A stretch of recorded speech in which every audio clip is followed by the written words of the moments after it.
Miren, ayer hicimos, bueno, estamos trabajando con estructura selectiva doble, ¿sí? Bueno, entonces, creo que aquí, ¿qué hice? No sé.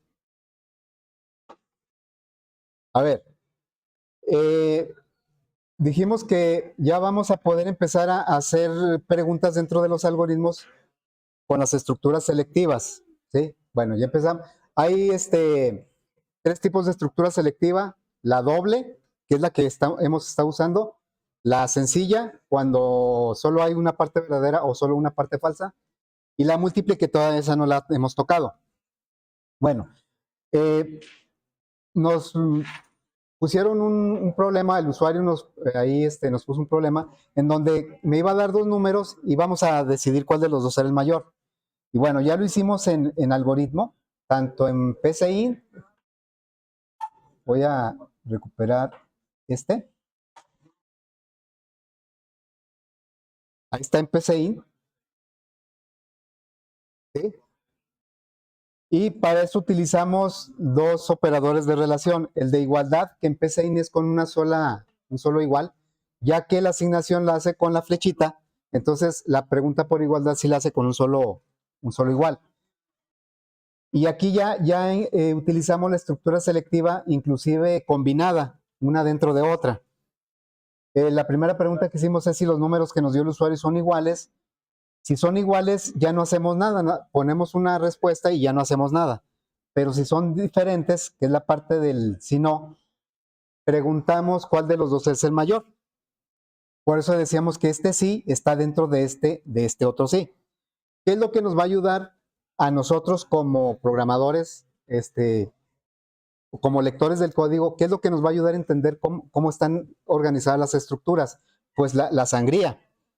Ahí en el proyecto, en el apartado de código de la aplicación, viene ahí un nivel que dice código ordenado y documentado. A eso se refiere que esté ordenado, de que no esté chueco, de que no estén. A veces ponemos una instrucción y dejamos 3 líneas en blanco y luego otra instrucción. O sea, que esté cuidado, que esté ordenado, a eso se refiere. Y ahora que empecemos a ver estructuras selectivas y repetitivas, pues va a ser muy importante respetar la sangría para entender mejor. Bien, inclusive el editor de PCInt hasta pone unas rayitas para indicar cuál es la tabulación o sangría de las estructuras. Aquí me está diciendo claramente que esta pertenece al sí no del primer sí. Bueno, en el caso del algoritmo, del flowgorith, aquí no hay tanto problema, porque el diagrama de flujo en sí ya me dice pues cómo están organizadas las estructuras, porque es visual, es algo visual. Aquí es más fácil, en este caso, darnos cuenta de que esta condición está dentro de esta otra. Y no hay manera, Flowgorith no me lo va a permitir de que lo haga de otra forma, ¿sí? Bueno, hicimos en Java también, pero sin considerar cuando los números fueran iguales. Ya ven que al principio nada más lo hicimos cuando los números eran diferentes, pero luego ya le agregamos aquí la validación de que si fueran iguales, pues que se lo dijera al usuario. Pero en Java no lo hicimos así. Me voy a ir a Java.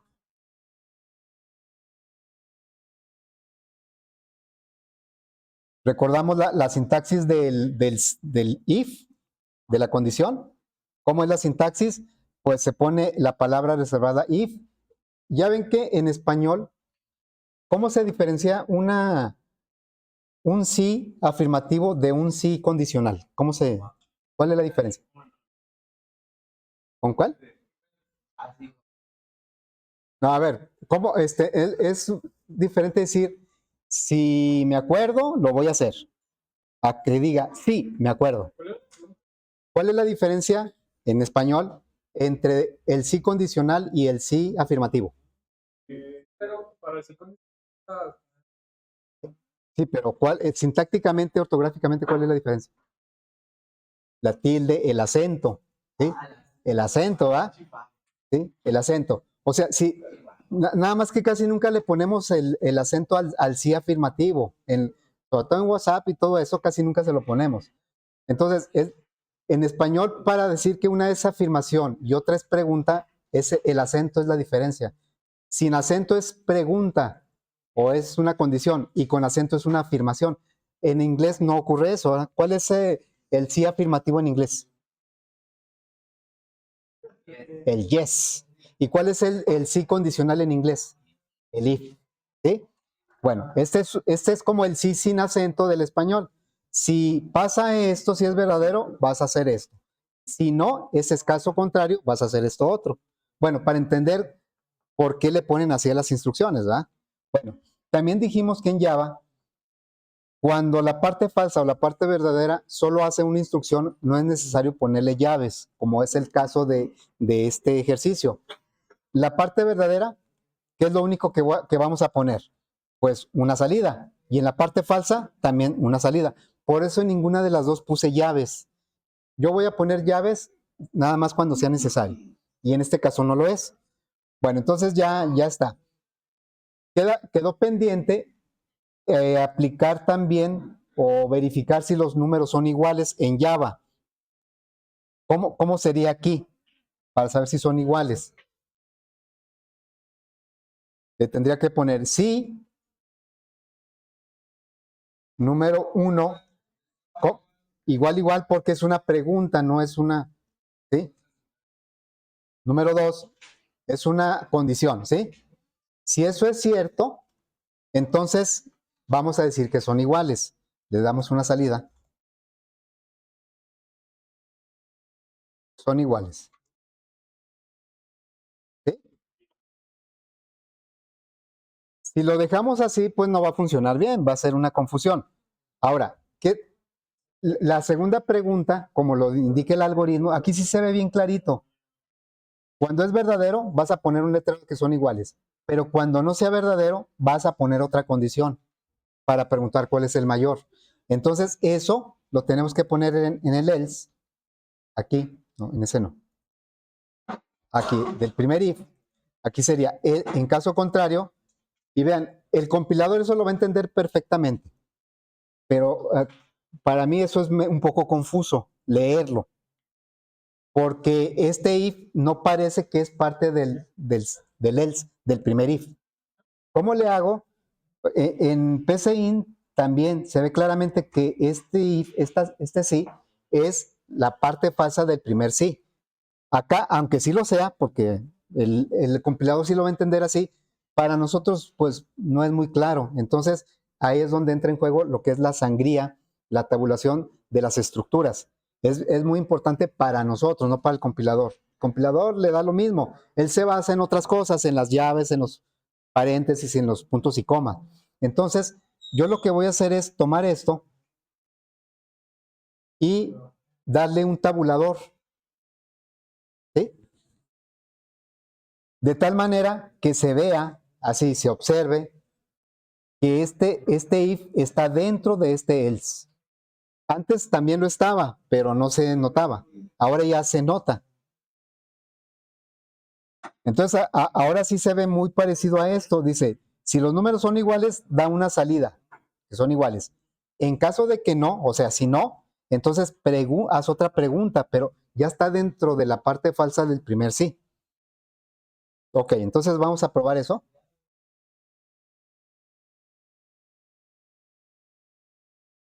Vamos a suponer que fueran iguales. No. El, lo puedes poner el if en el mismo renglón, pero no pegado. ¿Sí? O sea, no hay un else if. No hay un else if. No hay una instrucción else if. ¿Sí? O sea, lo puedes poner aquí, este if lo puedes poner acá arriba con un espacio. También. Pero bueno, sí, luego ya como que cada quien toma sus estándares para esto. Yo, la manera, el PCIN hasta me pone rayitas, es como si me pusiera rayitas aquí, ¿verdad? Bueno, ¿por qué también en el primer if no puse llaves? Pues porque solo ve una instrucción. Fíjense, la parte falsa del primer if, aparentemente ve 4 líneas, pero en realidad solo ve una instrucción. Esta parte falsa solo ve este if. Ya lo que tenga dentro de ese if es parte de ese if. Bueno, entonces voy a poner números iguales. Ya me dice que son iguales. Bueno, ya nada más probamos unos 85, 14. Ahí está. ¿Eh? Ya nada más voy a probar un caso en donde el segundo sea el mayor. Por eso sale con letras mayúsculas porque se fue por, fíjense, 25 y 98. Pregunta, ¿25 es igual que 98? Pues eso es falso. Entonces se va a la parte falsa del primer if. Y luego, ¿qué hace en la parte falsa? Otra pregunta. ¿25 es mayor que el 98? No. Entonces se va a su parte falsa y por eso lo pone en mayúsculas. Bueno, vamos a implementar esto, pero en visual, ¿sí? Vamos a hacerlo en visual. En este mismo proyecto, para no crear otro. Entonces, voy a agregar un frame. Frame, se va a llamar, le voy a llamar JFrame principal.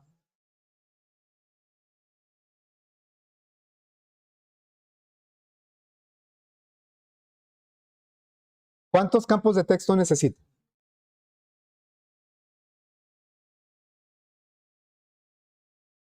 ¿Para qué son los campos de texto?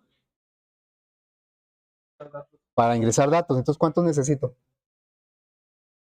Dos, ¿verdad? Necesito 2 campos de texto, uno para cada número.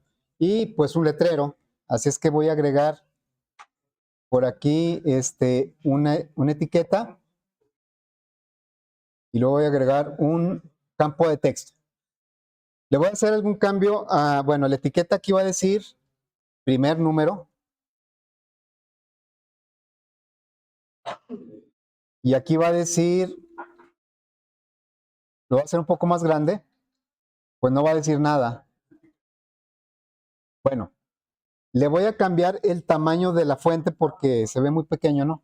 Entonces, voy a tomar estos dos, me voy a ir a las propiedades y le voy a cambiar la fuente. Le voy a poner 24. 24, ahí está. Bueno, voy a duplicar eso. A duplicar para que me pregunte aquí por el segundo número.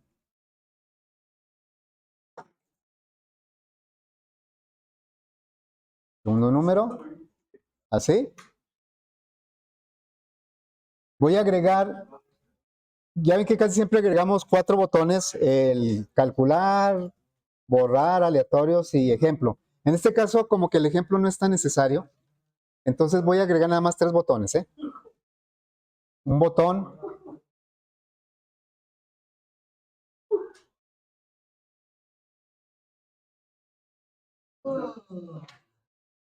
a ver, allá están muy contentos y ya están muy aburridos. A ver, entonces aquí le ponemos, va a decir comparar. En lugar de calcular le voy a poner comparar. Y luego, aquí le vamos a poner aleatorios. Y acá le vamos a indicar borrar. También le voy a hacer un poco más grande el texto de los botones. Cuando las propiedades que son compartidas por los componentes, pues las podemos hacer así en global, como en este caso. Yo tomé los 3 botones y acá en propiedades voy a cambiarle el font a 18.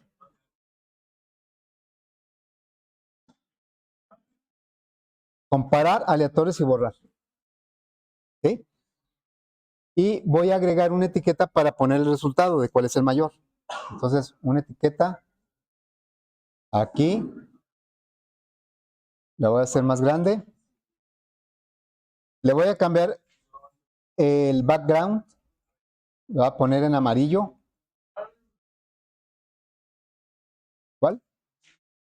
Luego el font, vamos a ponerlo en 24.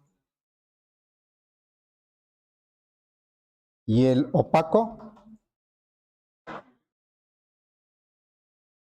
Y le voy a quitar el texto.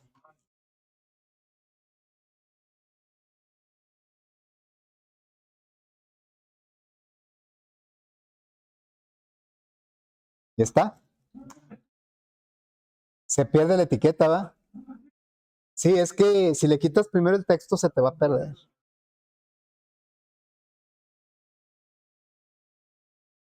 A ver,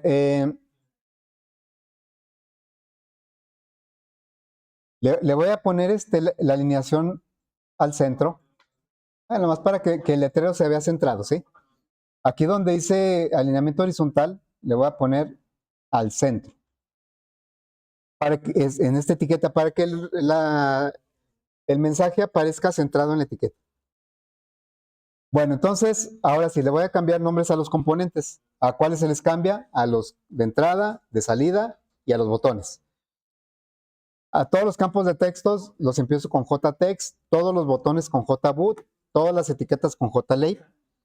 Bueno, este se va a llamar JText primer. Este se va a llamar JText segundo. A ver. Ahorita pongo los nombres acá en. Este se va a llamar JBoot comparar. JBoot aleatorios.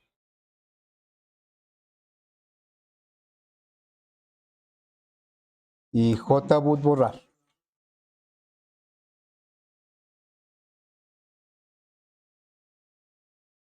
JLabel resultado.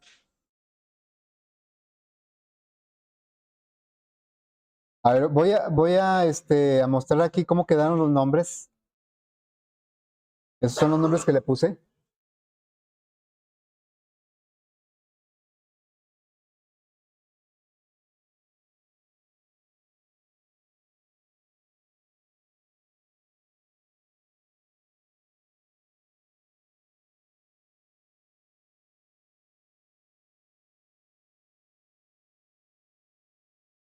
Estas dos etiquetas que no se les cambió el nombre, pues son los letreros que dice primer número y segundo número. Ese no le cambiamos el nombre porque no lo vamos a utilizar en el código.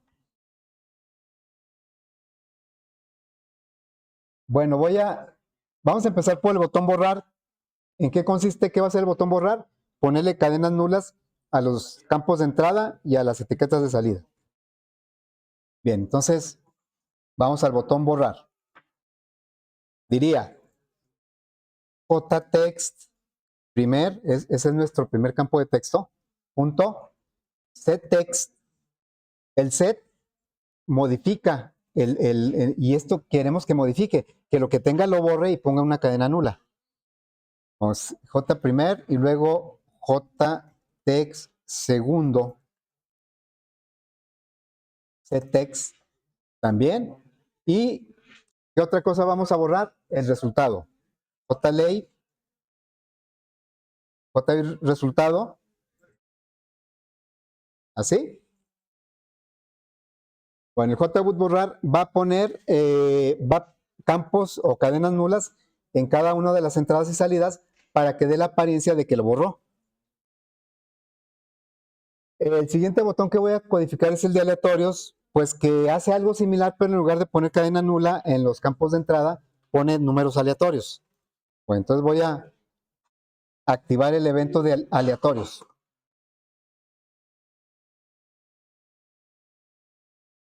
Para el aleatorios requerimos de la variable de tipo random.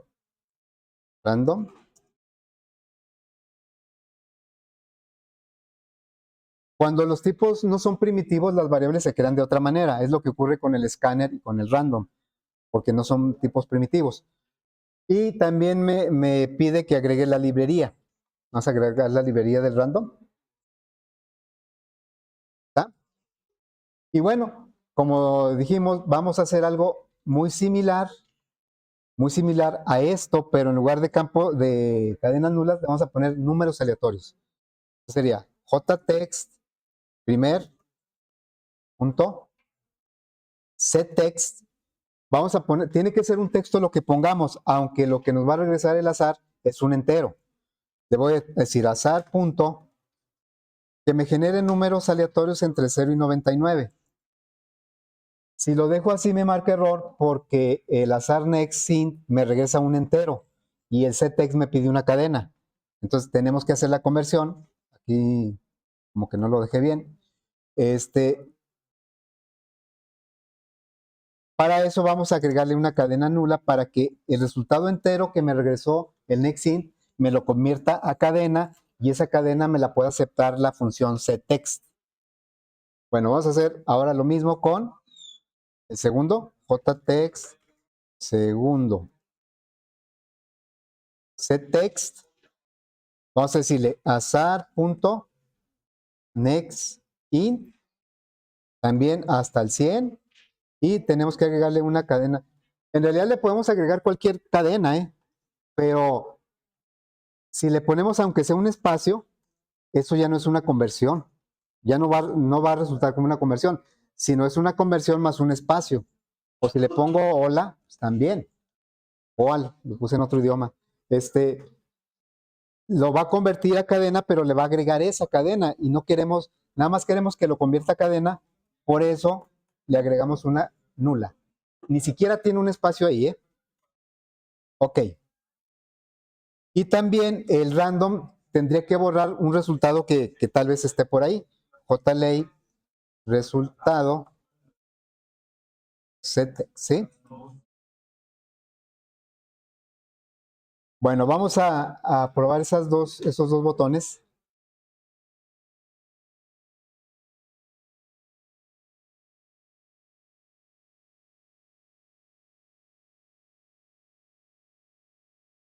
A ver, aleatorios. Me va a generar números entre 0 y 99 en los dos. Borrar. Ahí generó el 0, miren. Lo que sí va a estar bien difícil es que nos genere números iguales. Bueno, ya está. Vamos ahora sobre el botón comparar. El botón comparar va a ser una traducción de este algoritmo. Voy a tomar el que está en PCI. Bueno, entonces, acuérdense que en el examen no va a venir el if, En el examen no va a venir el if. Ese ya es parte del segundo proyecto y segundo examen. Bueno, entonces vamos a codificar el botón comparar. El botón comparar, pues, como les decía, es la traducción de este algoritmo, porque aquí está la lógica. Entonces, vamos a definir nuestras variables que serían de tipo doble. Número 1, número 2, y el botón comparar.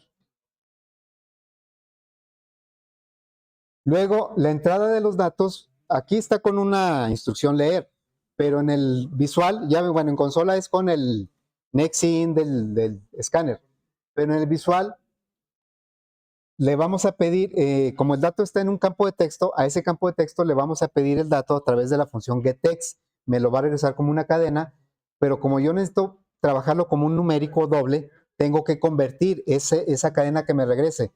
O sea, si hacemos esto, número 1 es igual a jtext, ahí es donde está el primer número. La función que me regresa lo que está es getText. Aunque sean números, me lo va a regresar como cadena. Por eso me marqué error. Dice que no puede convertir una cadena a doble. Tenemos que hacerlo a través de una función. ¿Cuál función es? Una que se llama double.parse doble. Esa es la función que convierte una cadena a doble. ¿Así? Aquí al componente, al campo de texto que se llama jtextPrimer, le estamos pidiendo el dato que puso el usuario ahí con la función getText, me lo regresa, pero como es una cadena hay que convertirlo a doble para que lo acepte la variable número 1. Y bueno, vamos a hacer lo mismo con la número 2. De una vez ya voy a poner todo, doble parse doble de jtext segundo punto. Si es jtext segundo, ¿no?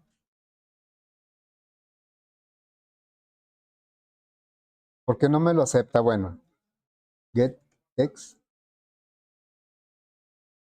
Mande. El parse doble es el que convierte una cadena a doble.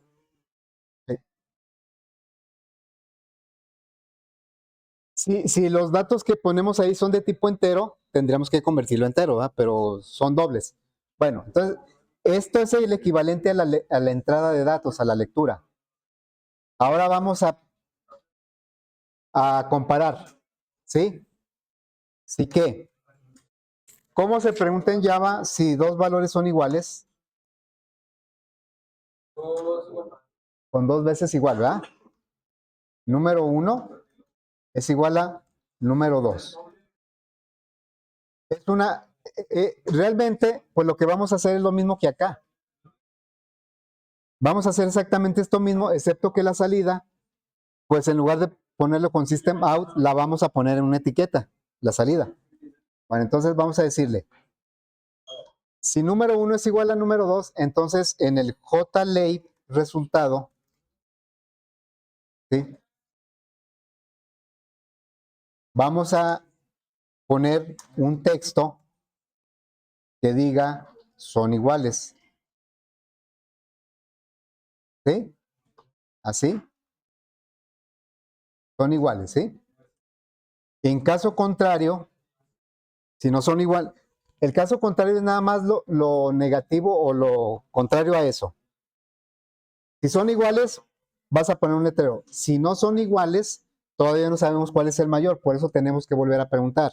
If número 1 es mayor que número 2.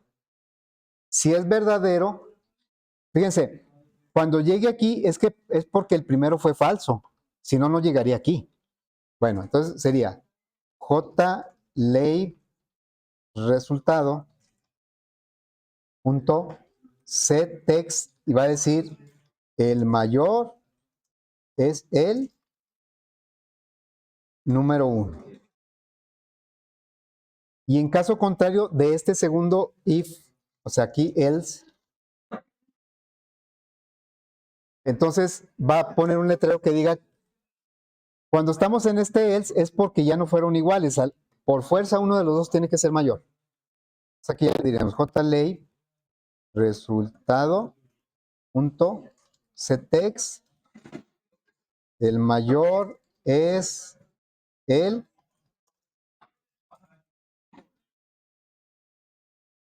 ¿así queda? Ahí va, ahí va.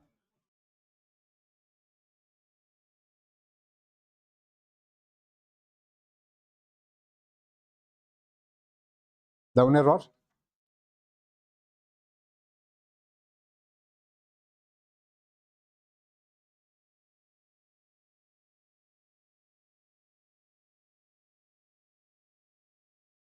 ¿Ya quedó?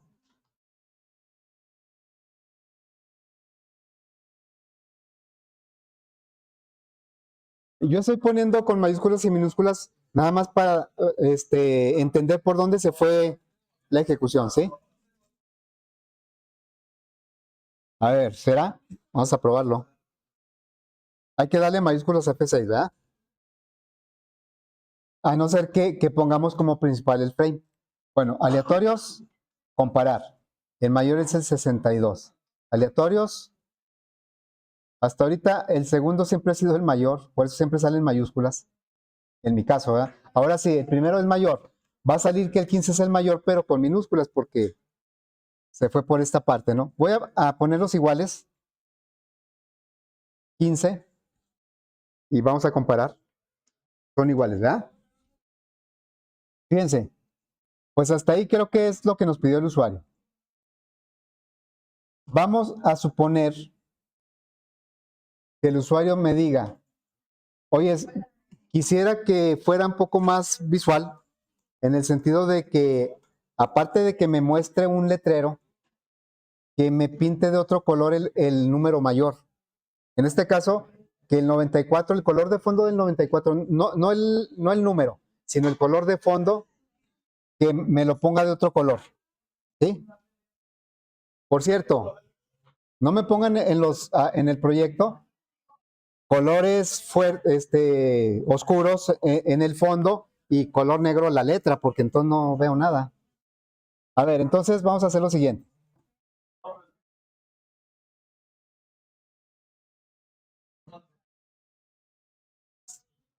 Si el número 1 es mayor que el número 2, quiero pintar de otro color ese campo de texto. ¿Cómo le haría?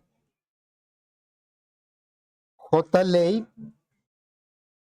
no, es JText primer punto. Quiero cambiarle el color al campo de texto. Entonces, hay una función que se llama set background. Es esta que está aquí arriba. Esa función me pide un color y ese color es el que le va a poner al. A ver, entonces, me propone el color rojo. Siempre me propone el color rojo. Pero pues no me gusta, no quiero ese. Voy a poner un color que sé que no es muy oscuro, el cian. ¿Cuál es el color cian? Es como un azul, ¿verdad? Azul cielo, por ahí, ¿verdad? Azul. Bueno, se tuvo que haber agregado esta librería, ¿eh? Java AWT Color. Si no, hay que teclearla. Se tuvo que haber agregado esa librería. Ok. A ver, y aquí, JText segundo, aquí es segundo.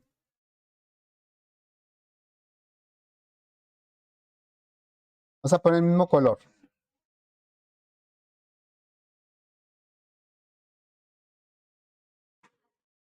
A ver, se supone que estas dos instrucciones las va a hacer si el número 1 es mayor que el número 2. ¿Qué va a hacer cuando el número 1 sea mayor que el número 2? Pues va a poner un letrero en la etiqueta y va a cambiar el color del primer campo de texto. ¿Por qué marcar error?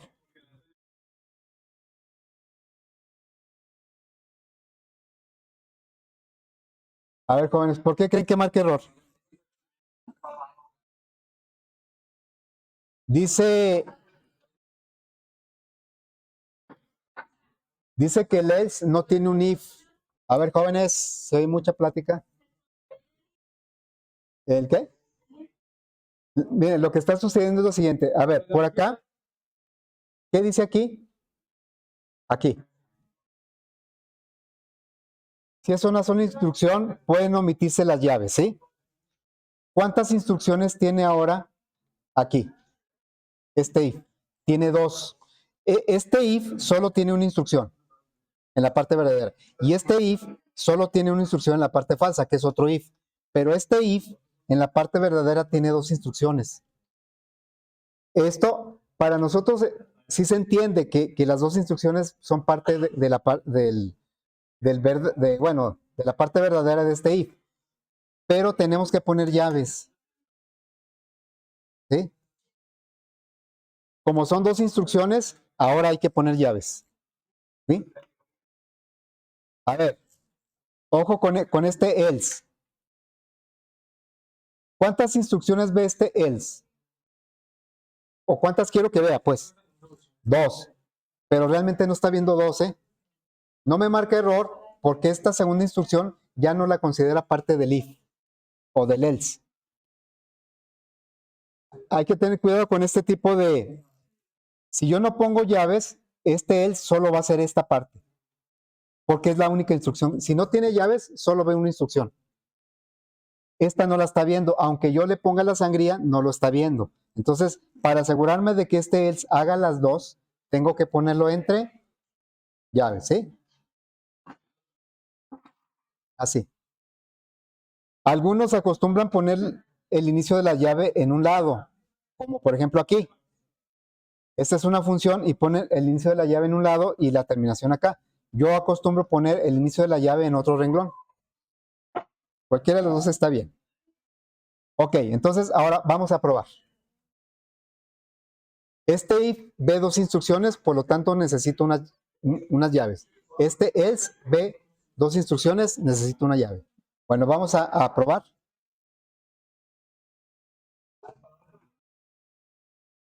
A ver, entonces, aleatorios, comparar.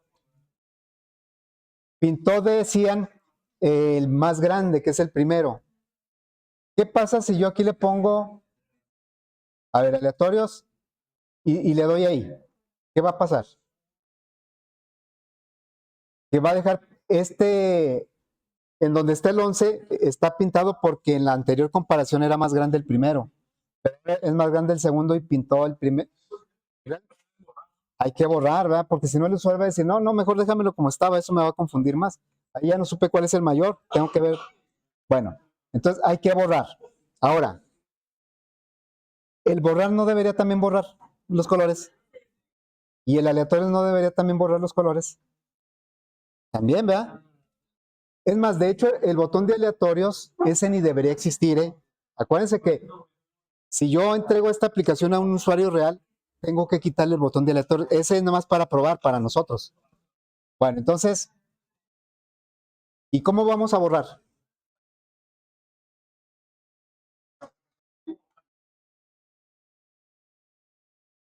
¿Cómo vamos a borrar el color?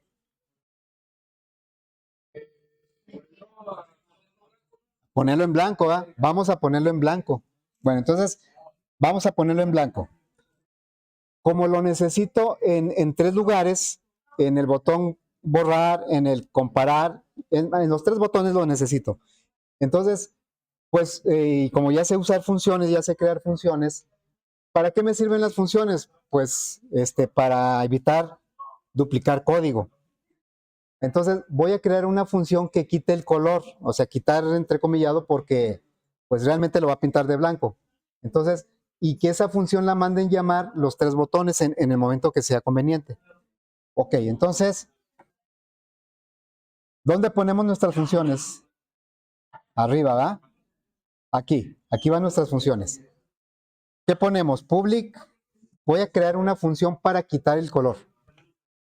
Public, ¿qué más sigue? No. Esto sí es de examen, ¿eh? Static. ¿Qué más? ¿Qué sigue? El tipo de dato que va a regresar. Yo lo que quiero es que pinte de blanco los campos de texto. No me va a regresar ningún resultado. Cuando no me regresa ningún resultado, ¿qué se le pone? Void. Void porque no me va a regresar ningún resultado. Yo nada más quiero que haga algo dentro de los campos de texto. Y la función se va a llamar quitar color. No, no lleva parámetros, no necesito información para quitar el color. Bueno, la idea de esta función es que quite, que ponga en blanco los campos de texto. Entonces sería jtext primer punto qué set background color. ¿Qué color dijimos que vamos a poner? ¿Cuál color? El white, color blanco. Y luego, no, ahí está AWT color. ¿Por qué está marcando error? Ah, ok. ¿El botón qué? Ah, ok. Bueno, ¿por qué me marca error si le pongo static? Dice que no tiene una variable. No, sí, vamos a quitarle este static. Miren, en general, en la interfaz visual, o sea, en el frame, cuando pongamos una función, mejor le quitamos el static. Ahora, no quiero que se queden con la idea de que el static es para el modo consola y quitarle el static es para el modo visual. Es una coincidencia, pero la explicación está en un concepto que va más allá de este curso. Es un concepto de programación orientada a objetos. Entonces, aquí le estoy quitando el static. Si lo estuviera haciendo en modo consola, habría que ponerle el static, ¿sí? Bueno, entonces vamos a ponerle aquí jtext, ¿qué? Segundo, punto, set background, color white. ¿Por qué lo pusimos en una función? Pues porque lo vamos a usar 3 veces, ¿sí? En cada botón.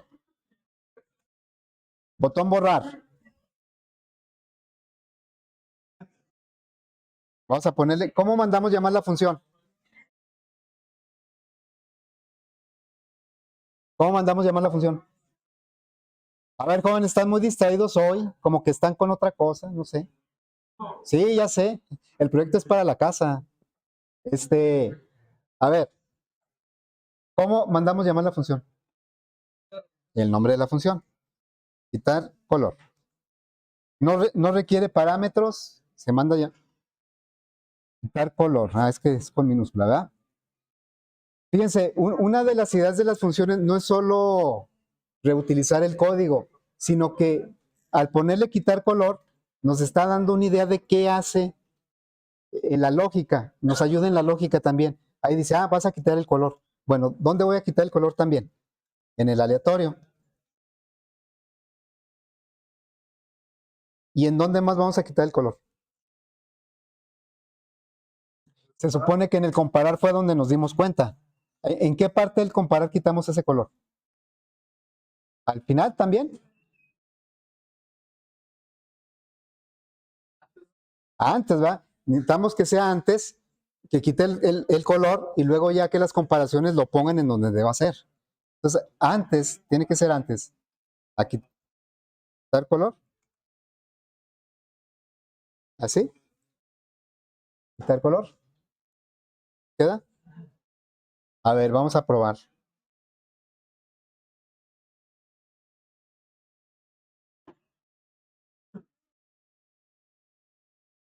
Entonces, le decimos ahora aleatorios, comparar. Aleatorios, ya me quitó los colores, comparar. Al borrar también debe quitar colores. Aleatorios, comparar. O aunque yo no le dé aleatorios, por ejemplo, si aquí le digo, ahora este va a ser el más grande, el 110. Al decirle comparar, debe quitar el color azul del 40, ¿va? ¿Sí?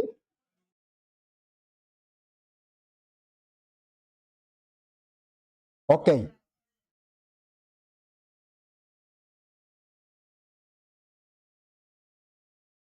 Bueno, ya por último, vamos a ver, dijimos que hemos dejado varios ejercicios anteriores sin validar nada. Y ahí se lo entregamos al usuario y esperamos que por buena voluntad pues no teclee algo incorrecto, pero nosotros deberíamos validarlo. Entonces aquí, ¿qué pasa si por ejemplo yo no le pongo nada aquí y le doy calcular? Ya nos ha sucedido. A ver, le voy a decir comparar. ¿Y qué es lo que, más que ya, aquí ya no se vio? Uno ya no, bueno, lo voy a volver a ejecutar, ¿eh? Lo ejecuto otra vez y sin darle datos ni de aleatorio, ni de prueba, ni de nada. A ver ahí. Le voy a decir comparar y no tiene datos aquí. ¿Qué sucede? Que lanza un error, ¿sí? Lanza un error. Ahora, los errores, pues son para corregirlos, ¿verdad? Pero de los errores se aprende mucho, ¿eh? Porque nos hace repasar mucho el código. Bueno, lo primero que deben ver cuando sale un error es en la primera línea ver qué tipo de error es. Todos los errores o todas las... Aquí se le llaman excepciones, no se le llaman errores. Excepciones. Bueno, todos terminan con la palabra exception, todos. Entonces, el que me está diciendo qué tipo de error es esto primero, esto que está aquí. ¿Qué quiere decir number format? Traducido. Number format, ¿qué querrá decir? El formato del número, ¿sí? Y me está diciendo acá, miren, si me voy un poco más para acá, me está diciendo empty string. ¿Qué significa empty string? Cadena vacía. O sea, me está diciendo, el problema es una cadena vacía.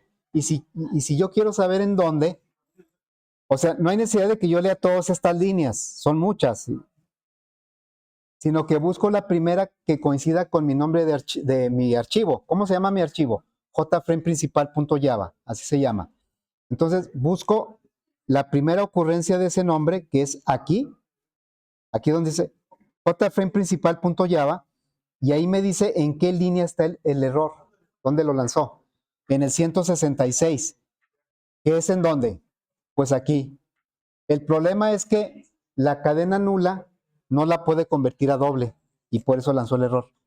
Eso va a ocurrir también, a ver, si yo en lugar de dejarlo así en cadena nula, Vamos a decirle ahora, ahí le dejo un número correcto y acá le digo hola, ¿sí? Y le digo comparar. ¿Qué va a suceder ahora?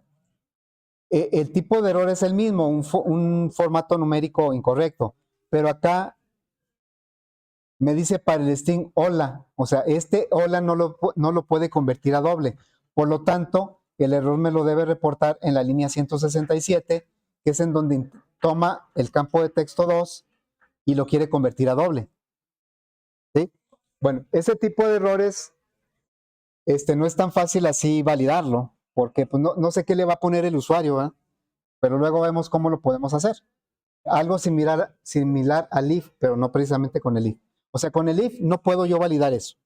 Con el if puedo validar datos que son correctos, pero que generan errores en los cálculos. Por ejemplo, que los lados del triángulo que sí formen un triángulo, pero que me dé 3 datos válidos y yo puedo con if comparar para ver si forman triángulo.